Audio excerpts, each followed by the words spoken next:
जय हिंद दोस्तों। स्वागत है आप सभी का मेरे यूट्यूब चैनल शोहिद डिफेंस एकेडमी में। दोस्तों, आज हम पढ़ेंगे इसमें इतिहास के प्रमुख 30 मोस्ट इम्पोर्टेंट क्वेश्चन। ये आपके सभी कॉम्पिटिटिव एग्जामों के लिए मोस्ट इम्पोर्टेंट होंगे, तो बिना स्किप किए क्लास के अंत तक बने रहिएगा और देखिएगा कि आप इनमें से कितने क्वेश्चनों को कर पा रहे हैं। तो चलिए चलते हैं अपने प्रश्न की ओर। तो ये रहा प्रश्न नंबर 1 आपके सामने। मानव कंकाल की खोपड़ी के साक्ष्य प्राप्त हुए थे। ऑप्शन ए सोहन घाटी, ऑप्शन बी सोन घाटी, ऑप्शन सी नर्मदा घाटी, ऑप्शन डी तुंगभद्रा घाटी। तो इसका राइट आंसर हो जाएगा option number C is right answer. अगले प्रश्न पे चलते हैं। प्रथम हाथ की कुल्हाड़ी की खोज हुई थी। Option A 1829, option B 1929, option C 1972, option D 1863। तो इसका राइट आंसर हो जाएगा option number D is right answer. अगले प्रश्न पे चलते हैं। प्रथम हाथ की कुल्हाड़ी की खोज किसने की थी। Option A Dayaram Sahni, option B Rakhaldas Banerjee, option C Robert Bruce Foote Pallavaram, option D इनमें से कोई नहीं। तो इसका राइट आंसर हो जाएगा option number C is right answer. ये कहाँ के थे और इन्होंने कहाँ खोज की थी, अगर आपसे पूछ ले तो तमिलनाडु में की थी। तमिलनाडु में खोज की थी प्रथम हाथ की कुल्हाड़ी की। तो इसको भी आप नोट कर लेना। ये रहा प्रश्न नंबर 4। मानव द्वारा बनाए जाने वाला प्रथम औजार था। ऑप्शन ए रथ, ऑप्शन बी बैलगाड़ी, ऑप्शन सी कुल्हाड़ी, ऑप्शन डी फावड़ा। तो इसका राइट आंसर हो जाएगा option number C is right answer. अगले प्रश्न पे चलते हैं। पूरा पाषाण काल में आदि मानव के मनोरंजन का साधन क्या था।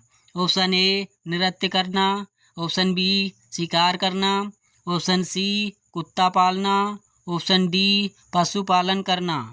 तो इसका राइट आंसर हो जाएगा option number B is right answer. अगले प्रश्न पे चलते हैं। विंध्य क्षेत्र के किस पाषाण स्थल से अधिकतम संख्या में मानव खोपड़ी के साक्ष्य मिले हैं। Option A Lekhahia, option B Sohan घाटी, ऑप्शन सी नर्मदा घाटी, ऑप्शन डी आजमगढ़। तो इसका राइट आंसर हो जाएगा option number A is right answer. A इसका करेक्ट आंसर हो जाएगा।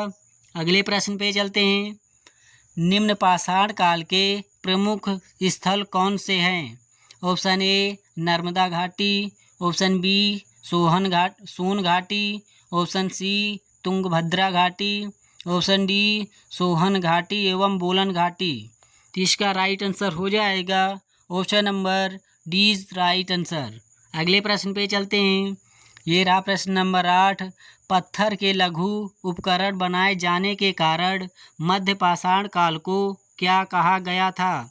Option A chalcolithic, option B microlith, option C गोल्डी हवा, ऑप्शन डी संगनकल्लू। तो इसका राइट आंसर हो जाएगा option number B is right answer. अगले प्रश्न पे चलते हैं।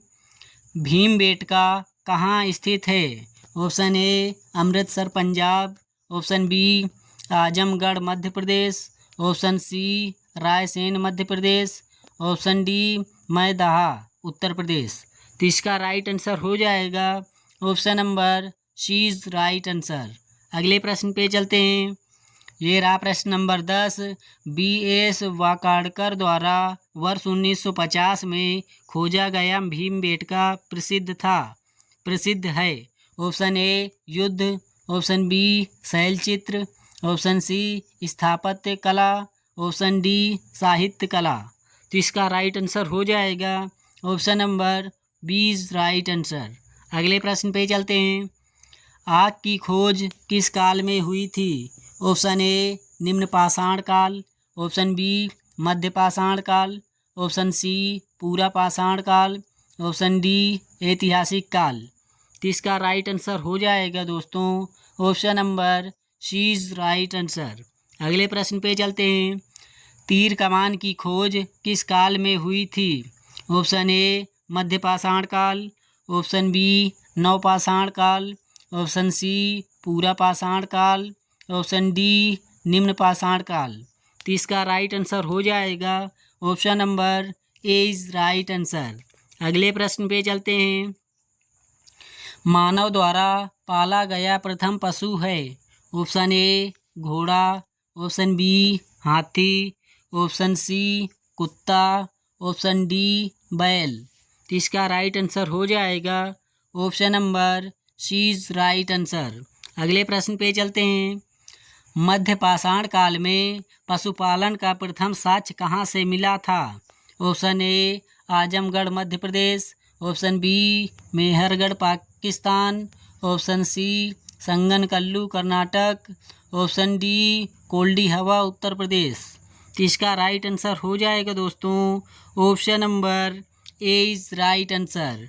ए इसका करेक्ट आंसर हो जाएगा दोस्तों। चलिए अगले प्रश्न पे चलते हैं। तो ये रहा प्रश्न नंबर 15 आपके सामने। मध्य पाषाण काल में एक ही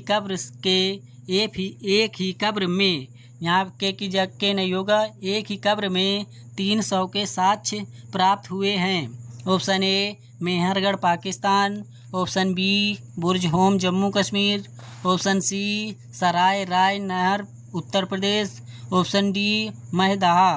तो इसका राइट आंसर हो जाएगा option number C is right answer. C इसका करेक्ट आंसर हो जाएगा दोस्तों। चलिए अगले प्रश्न पे चलते हैं। ये रहा प्रश्न नंबर 16 आपके सामने। मध्य पाषाण काल में स्त्री व पुरुष एक साथ दफनाए जाने के साक्ष्य प्राप्त हुए थे। Option A Maidaha Uttar Pradesh, option B Azamgarh Madhya Pradesh, option C Sanganakallu Karnataka, option D इनमें से कोई नहीं। तो इसका राइट आंसर हो जाएगा दोस्तों option number A is right answer. अगले प्रश्न पे चलते हैं। ये रहा प्रश्न नंबर 17 आपके सामने। मानव द्वारा सर्वप्रथम किस धातु का प्रयोग किया गया था।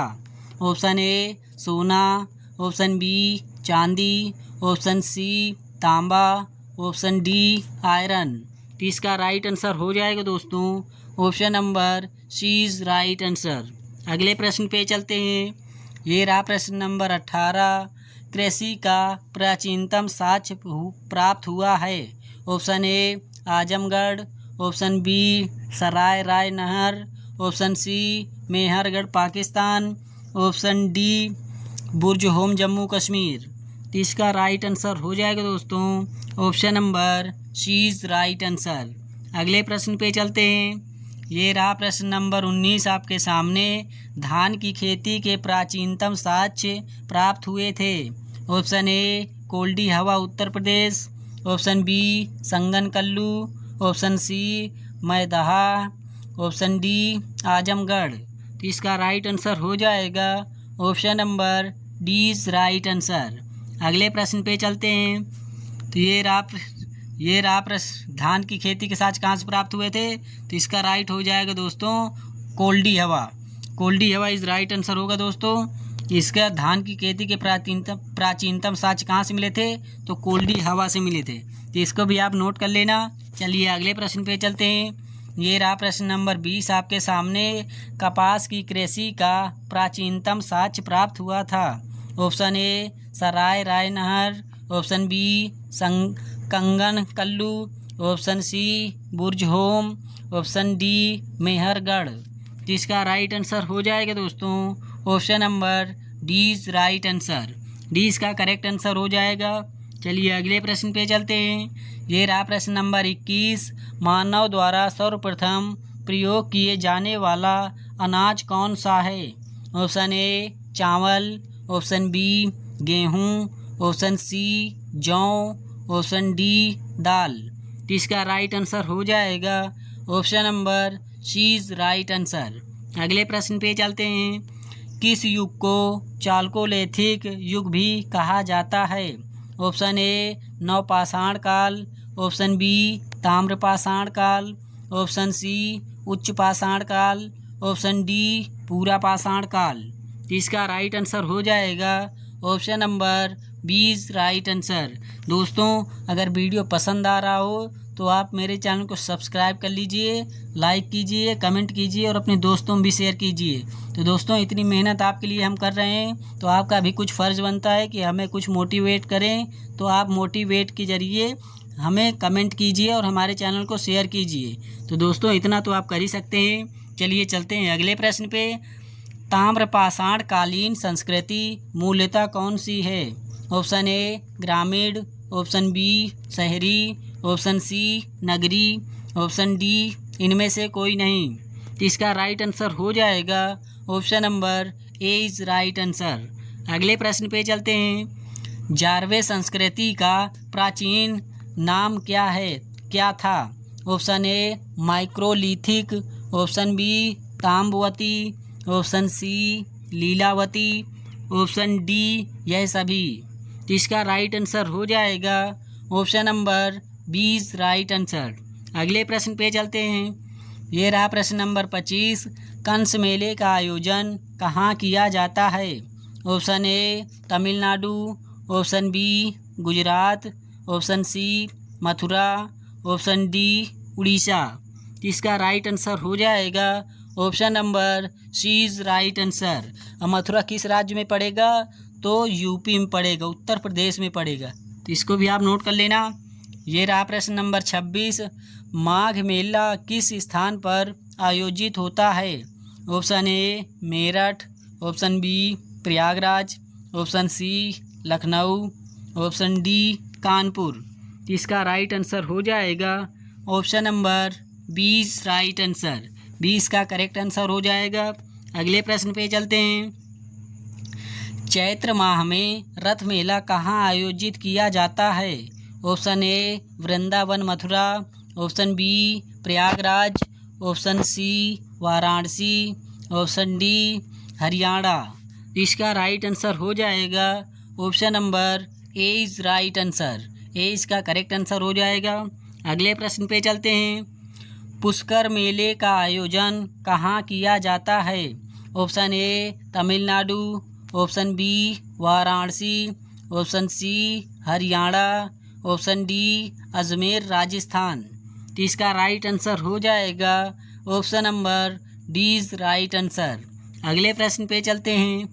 ये रहा प्रश्न नंबर 29। मुक्केबाजी का उल्लेख किस ग्रंथ में मिलता है? Option A Mahabharat, option B Rigveda, option C Yajurveda, option D Atharvaveda. इसका राइट आंसर हो जाएगा option number A is right answer. A इसका करेक्ट आंसर हो जाएगा। दोस्तों अगर महाभारत का आपसे फारसी नाम पूछ ले तो महाभारत का फारसी नाम होता है रज़्मनामा। रज़्मनामा ये महाभारत का फारसी नाम होता है। और दोस्तों अगर आपसे पूछ ले कि सबसे प्राचीन वेद कौन सा है, तो सबसे प्राचीन वेद हो जाएगा आपका ऋग्वेद। और जादू टोने का उल्लेख किस वेद में मिलता है? तो अथर्ववेद में मिलता है। और युद्ध संबंधित प्रतिष्ठानों का उल्लेख किस में मिलता है? तो युद्ध संबंधित उल्लेख यजुर्वेद में मिलता है। तो इन सभी इंपॉर्टेंट पॉइंट को नोट कर लेना दोस्तों। ये आपके सभी कॉम्पिटेटिव एग्जामों के लिए मोस्ट इंपॉर्टेंट क्वेश्चन है। यहाँ से आपके प्रीवियस ईयर में क्वेश्चन पूछे गए हैं और आने वाले एग्ज़ाम में भी इनकी संभावनाएं हैं। तो इन सभी क्वेश्चनों को नोट करते जाइएगा। चलिए चलते हैं अगले प्रश्न पे। और ये रहा आज की क्लास का आखिरी प्रश्न। प्राचीन काल में मुष्टि युद्ध का प्रमुख केंद्र कौन सा था? Option A Tamil Nadu, option B Orissa, option C Kerala, option D Banaras. तो इसका राइट आंसर हो जाएगा option number D is right answer. D इसका करेक्ट आंसर हो जाएगा। दोस्तों वीडियो अगर पसंद आई हो तो आप मेरे चैनल को सब्सक्राइब कीजिए। मिलते हैं ऐसी अगली क्लास में। तब तक के लिए जय हिंद, जय भारत, वंदे मातरम, जय हिंद।